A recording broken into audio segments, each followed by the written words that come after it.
At dahil nga may sakit si Johnny guys, hindi ko siya makausap gaano. At dito naman tong dalawa na to, chismosa talaga. Habang sistema naman ng pagtatapon ng basura dito sa amin. Makikipagkwentuhan nga lang pala ako sa inyo guys, tara! What is up guys, for today's video nga maaga tayong nagising. As you can see guys, medyo madilim-dilim pa nga dito. Mga alas 5 pa lang kasi dito ng umaga.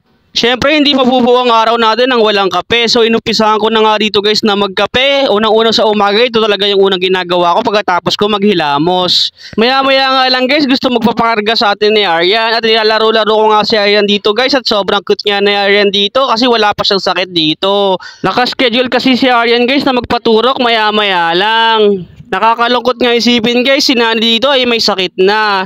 Pag pinapainom nga siya dito ng gamot ni Amil guys, sinusuka niya. Ewan ko kung bakit.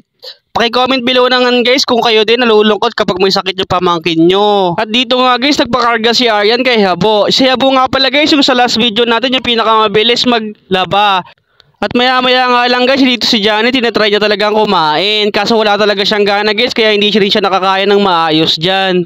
At nanggulo nga ako dito guys kasi may naghuhugas dito ng pinggan. Siya nga pala guys yung isa sa mga marites na si Ate Aira. Ginugulo ko nga siya guys at ayaw niya magpakita sa camera. Habang umakit naman ako dito maya-maya lang at nakita ko tong dalawa. Nagchichismisan na naman sila. Ewan ko kung ano pinagchichismisan nila kasi may nasagap na naman daw silang magandang balita. At yung nakatakip nga ng cellphone guys ay yan si Sheila May. Siya nga pala yung leader ng mga chismosa dito sa bahay. Napakahimbing nga ng tulog dito ni Nani at ni Aryan. Mapapaisip ka na lang kung may sakit ba sila o wala. Mabuti na nga lang guys, nakakatulog sila ng maayos.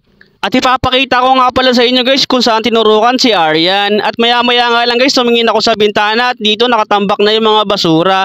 Ito nga pala yung sistema na sinasabi ko kanina guys, yung kung paano kami magtapon ng basura dito sa amin. So itatambak nyo nga pala yung basura nyo dyan around 2 hanggang 3. At maya-maya nga guys, mga alas 3 at may darating dyan na truck na magkokolekta na ating mga basura.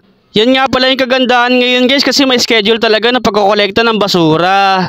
Paki-comment naman below guys kung nagagawa rin to sa barangay nyo o sa lungsod ninyo.